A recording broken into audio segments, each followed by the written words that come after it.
introduction. My name is Patrick Craven. I work for City and Guilds in ILM, and the focus of our presentation is going to be looking at the concept of creating quality apprenticeships to meet the needs of employers. The reference I'll make is to a report that we produced, the initial report in 2015 actually. If anyone would like a copy of the report, please see my colleague over here, and she can scan badges to make sure that you get it, or go and see my colleagues on stand F20. Before we get into the questions and talk about the report, I just want to introduce two colleagues here, and these are colleagues from our Industry Skills Board. City and Guilds has an Industry Skills Board which contains members across a wide variety of employers. Catherine joins us from the Hilton Group. She also sits on the National Apprenticeship Ambassador Network and is the chair of the Hospitality Skills and Quality Board. And Anthony runs his own company, Optimity, a digital company, and he's also the chair of the Skills Policy Board and Federation of Small Businesses. So we felt it was important when we're talking about apprenticeships to have that wide spectrum of observations about what apprenticeships mean, both from at one end a large multinational levy payer and the other end a representative from a group that makes up over 95, about 99 point something percent of the employers in the UK. So just by way of a little bit of background, before even the levy was introduced, we with this group looked at creating a framework, a quality framework, or exploring the concept of a quality framework that would in some way provide a foundation to ensure a consistency of output for the investment that was made in apprenticeships. And out of that work we produced the definition of what we felt was a quality framework from beginning to end of the apprenticeship journey, and something that any organisation and company or trainer provider could reference. The second iteration of that, which is this report, we produced just recently, about 2 years in now, post-reform and the levy introduction. And the reason for doing that was because we wanted to go back and start to validate whether that framework was indeed still true, and whether or not they were the type of references and quality interventions that we saw were present when we recognised what we would view as a quality outcome from an apprenticeship experience.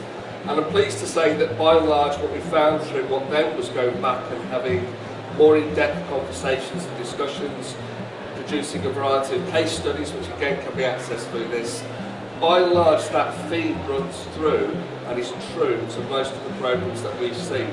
It will differ, I would suggest, depending on sector or level or size of company in terms of how it's applied, but the process itself, I think it's fair to say, holds true. And the process itself that was defined can be chunked broadly into 4 areas. And the 4 areas are reflected here in terms of an apprentice journey. The first area, which we found was repeated many times when we had the conversation in the case studies, was how important it was to get the planning and preparation and recruitment right before the apprentice was selected and assigned to a standard. Now that might sound obvious, but believe me, from our experience, and certainly for City and Guilds and ILM, because we tend to appear more at the end of that journey with assessment, if actually in some way that activity hasn't been attended to, the repercussions will be felt later on. Either the apprentice won't make it through the entire journey, it's not the right match for them, they'll drop out, they may even be aligned to the wrong standard connected to the job role that they're placed in. So it's really important, we found, that those things are attended to at the start of the process. The second area was a focus on the actual learning activity itself. And one of the things that we found here is that with the reform of apprenticeships, one of the things that's changed is that in many cases, what people would recognise as the spine of a qualification has often been removed from the apprenticeship process. So therefore you're left with a standard and a learning programme that you're trying to map yourself to the journey of the apprenticeship through your company, through their roles. So again we found that the recognition of that process where you're combining both on the job and off the job training and development is really crucial. Being able to understand how you might map that for the apprentice on the journey based on the job role that they have in your company. And within that context, how important it is that you have the roles of mentors, etc., assigned to the apprentice, and people within the workplace that can help them take them through that journey. The third point is this new concept of an endpoint assessment. So the endpoint assessment being that truly independent external judgment of the candidate's capabilities, their competencies, their skills. And again, compared to an old world of apprenticeships, that's different. In the old world of apprenticeships, it was more about cumulative evidence, cumulative tracking of performance, etc., towards a state of competence. If they were not deemed ready at that point, they were just not yet competent, and therefore you went back into the loop and developed them further. With the endpoint assessment, I think it probably places some of that a little bit more in stark relief, in the sense of it is an endpoint judgment. And therefore it's important that I think organisations are aware about how they, training providers, the apprentices themselves, and the endpoint assessment organisations work together to ensure that that journey is geared towards an aspect of that destination. Clearly the main priority is for them to be competent in the workplace and to satisfy your job role requirements, but equally that endpoint assessment is something that needs to be satisfied. And the final point was, I think again, something which has emerged out of the reform, and for us has always existed in quality apprenticeship programmes, and that is this idea that there is an expected destination at the end of that journey, which is a commitment between employer and apprentice that says, all things being equal, if that journey is completed successfully, there is a job role at the end of it. So it starts with a vacancy, and there's a job role at the end of it, at the end of that destination, where the learner has been developed. So those four areas hold true, and that's certainly what we've found when we've gone through the case studies. The presentation itself, the format that we're going to take is I'm just going to ask some questions now of Catherine and Anthony to get their reflections on aspects of that journey and see whether they believe that that holds true for their experience. So I'll just be interested just to kick off with, from your perspective, I'll start with Catherine, and it's the same question to both of you though. How would you summarise for you what quality means in an apprenticeship programme for your business and your experience? Thanks, Patrick. The quality needs to be present for all those involved in the apprenticeship. So it's about having an engaging experience from the apprentice perspective. It's having a fit-for-purpose apprenticeship and the content that is required for that particular occupation. And in terms of the learning experience, it's about having stretching learning experiences and goals along the way. So the quality really needs to be applied across the entire apprenticeship. Thank you.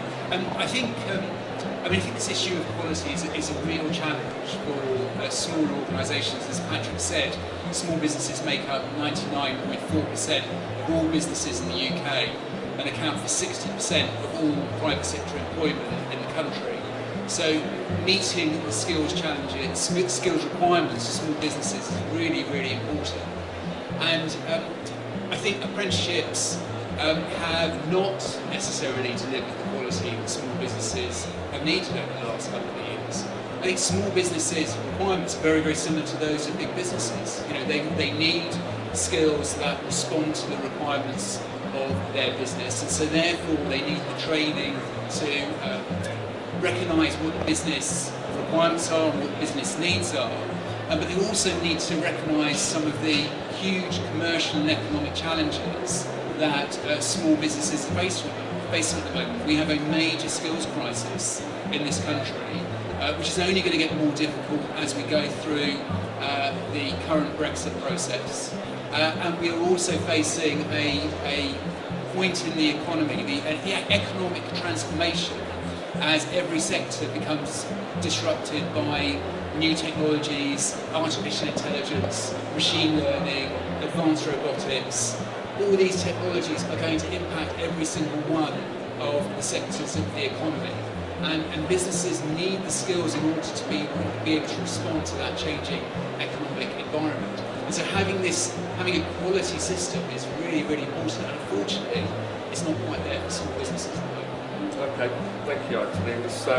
I guess The importance then of having the framework and the quality outcome leads on to a question around the first step, which is, could you share your experiences of what you've done to ensure that in the selection of the apprenticeship of the apprentice, you are trying to ensure as best as possible the most successful outcome both for you as an organisation and for the apprentice themselves? So what attention are you giving to that stage of the process? Probably the most important stage of the process. It has been for Hilton about getting involved in the development of the apprenticeship standards. So we know that hospitality has got 7 standards that really meet our needs as an employer. We can contextualise those to our business and can do that successfully.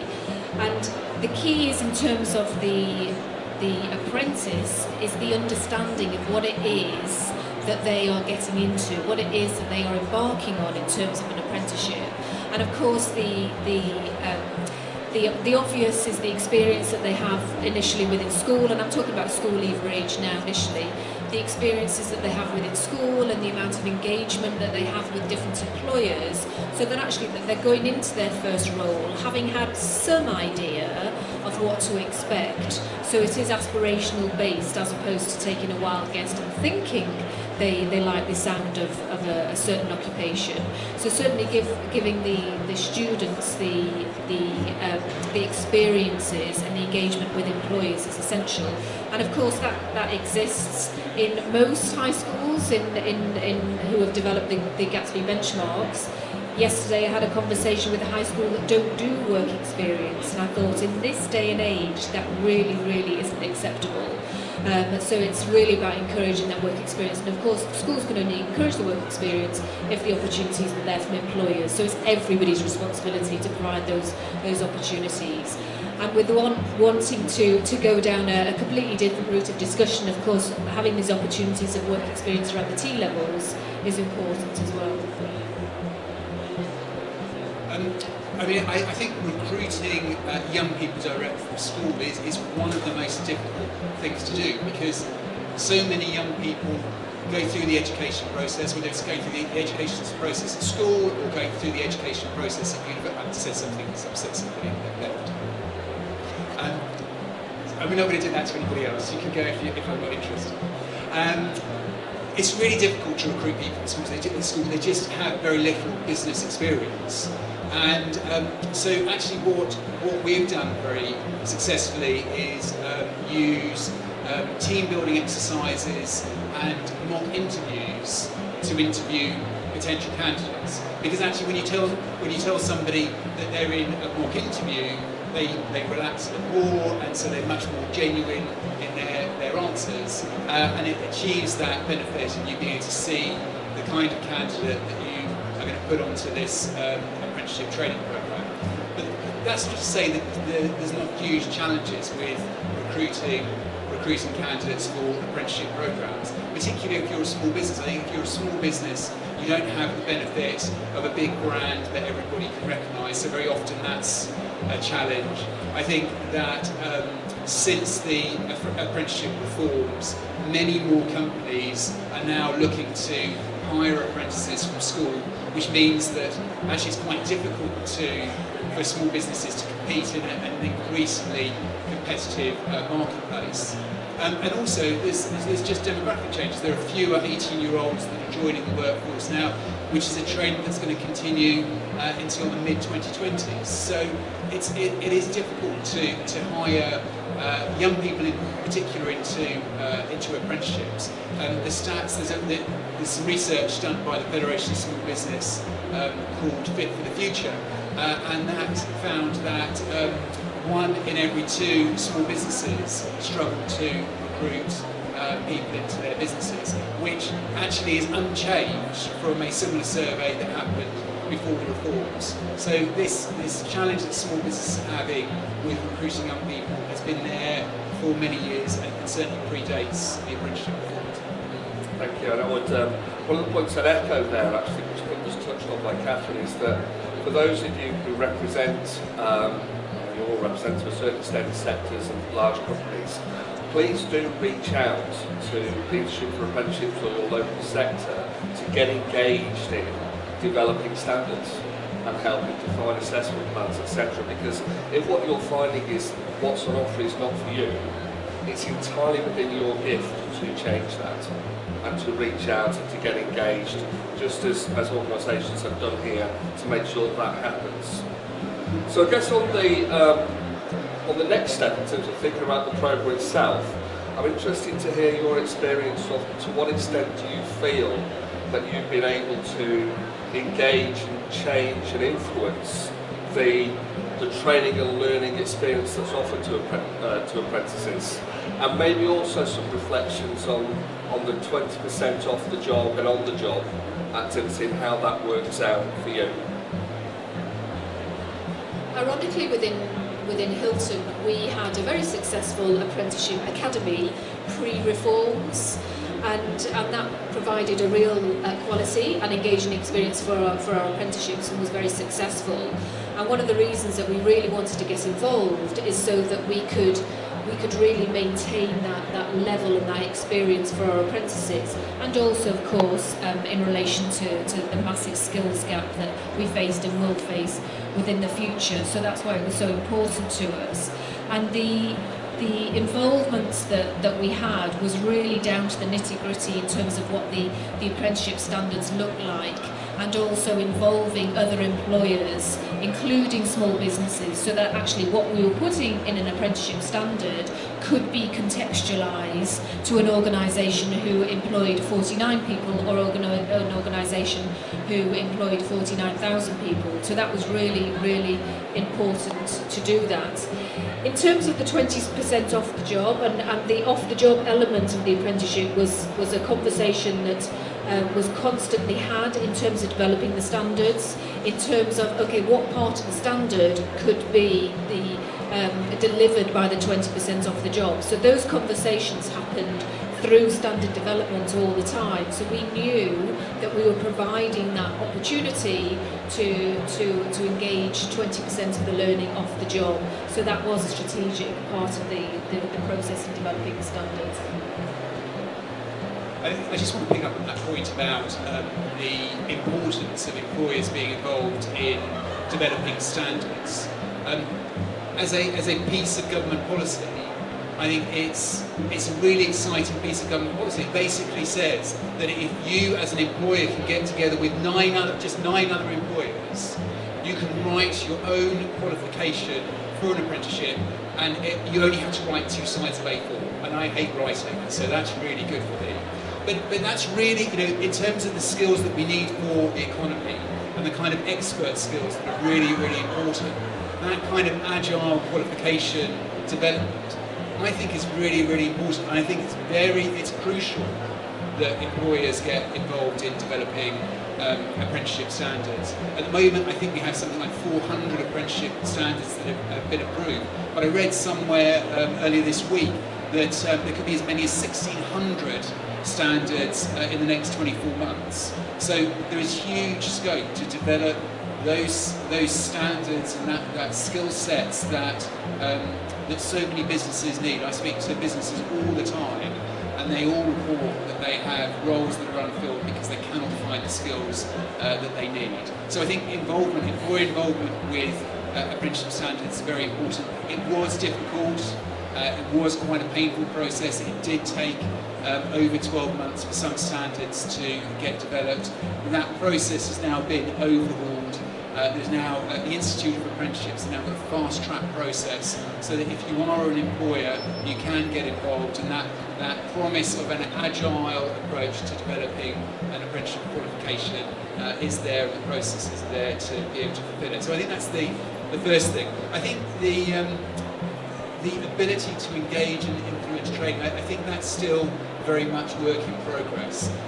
It definitely varies between large levy paying employers and small non-levy paying employers.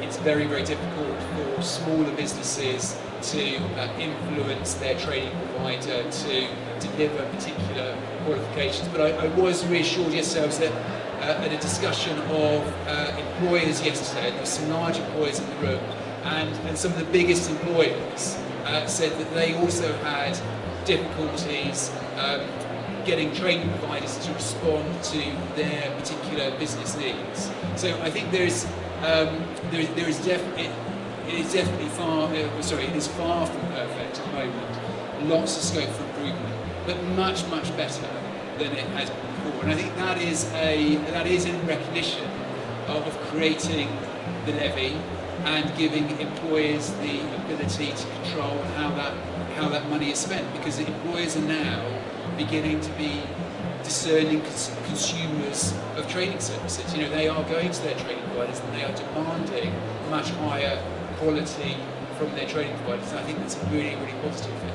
And I think the final thing is just sort of the 20% off the job.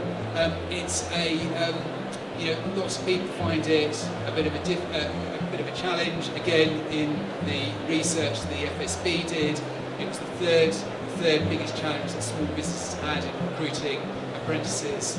I think it's a bit of an arbitrary measure of quality, but I can't think of anything as a suitable substitute for saying that somebody has to spend 20% off the job training. And when you compare it to international comparables, it is one of the lowest in the world. Switzerland, for example, has over 30% off the job training requirement. So as a quality measure, it's a bit crude, but it's simple, easy to understand, and I just can't think of an alternative.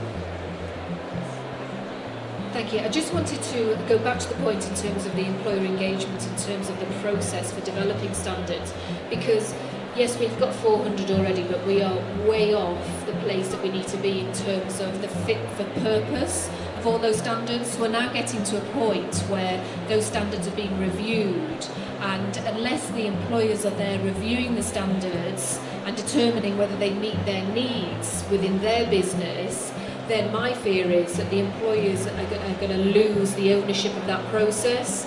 So what I would urge everybody to do is that to actually understand what your apprenticeship standards are, who the trailblazer is, or who the governance, who is managing the governance, and get involved in the standard reviews. Because we're hospitality going through some standard reviews at the moment, and it's really interesting because those standards that we wrote what is now probably 3 years ago, if not more, are in reality, and those apprentices have come through their endpoint and assessment. We've been through the EQA process, and we're in quite a different place, and it's really important for all sectors to go through this process as a sector, otherwise somebody else is going to do it for us. Thank you, really important. Can I just quickly have a show of hands of people who are already involved with apprenticeship programmes and supporting them here? Good, so the good majority. How many of you have got to the endpoint assessment stage yet, in terms of going through that? That's great, well it's not great, but it's good in the sense of that's exactly reflecting of where we are with the case studies that we've done so far. So a lot of information about the start point, the journey so far, but I think we're only starting to see emerge the implications of endpoint assessment and what challenges they might throw up. So I'm just going to ask a broad question. It may well actually, for both of you, there's not really that much exposure yet, but with that stage in mind, how mindful have you been of the fact that there is an endpoint assessment aspect to the end of the journey in terms of the planning of the programme and the preparation for that point? I mean, I think it's catching a lot of employers by surprise. It's one of the new features of the apprenticeship system. It is, so many employers are yet to get to that point where they're experiencing the endpoint assessment. In terms of the principle of it, I think it's probably a good idea to have that one point at the end of an apprenticeship to say, yes, you have developed the competencies you need, the knowledge you need to be successful in your occupation.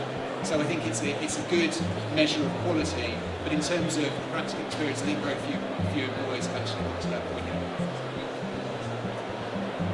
Having been through the process and successfully come out the other end with a number of distinctions, the process is part of the journey, and I think it's important to remember that throughout the entire apprenticeship.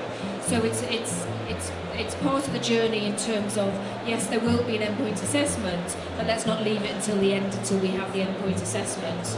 So the importance of the mock assessments ongoing, of course, are significant, and the preparation of the line managers or the buddies or the mentors is crucial, so that they understand what the apprentice is going to experience. Because ultimately, the one thing that we don't want to include within that endpoint assessment is stress. And we know the impact that can have on somebody's performance in that environment. So it's important to put mechanisms in place so that actually that stress is reduced as much as possible. And a big part of that is practice.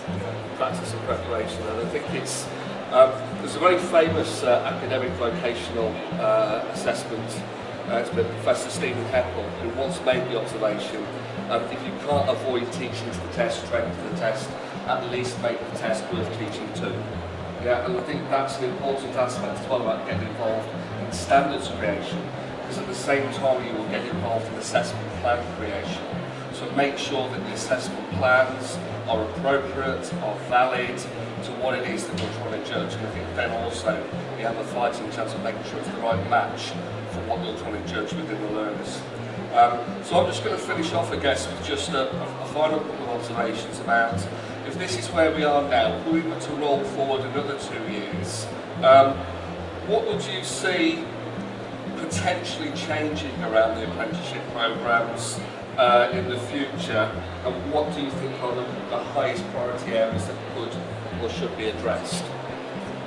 So I think it's a widely accepted fact now that the apprenticeship system is going to require some sort of additional funding if it keeps growing at the rate it's growing at the moment. The government projections show that this year the budget will balance, and that next year the government will overspend if employers keep using apprenticeships as they're doing at the moment. And I think some of the criticism has been said, well, there's lots of MBA apprenticeships happening, and so that's using up all the money. The reality is that is a very, very small proportion of where the money is going at the moment. But I think it does point to some difficult decisions that are going to have to be made by employers, training providers, government, and it will also possibly impact learners as well, because the system will need more money, or the system needs to be scaled back to target particular types of apprenticeships. And I think that would be bad to scale back the apprenticeship system, because it is beginning to respond to what employers want. Employers have got this levy, and they are spending their levy in the way that their business needs. And that's a really, really positive step forward from where we were 2 years ago.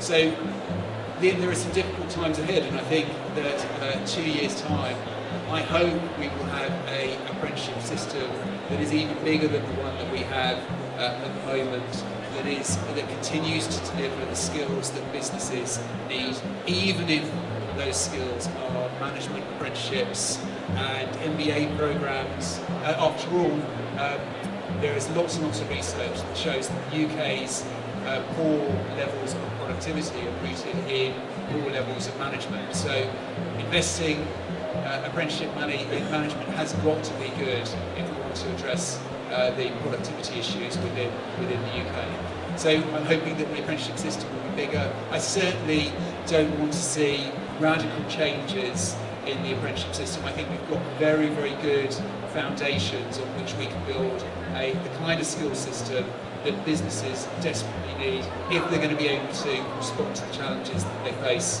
in the future.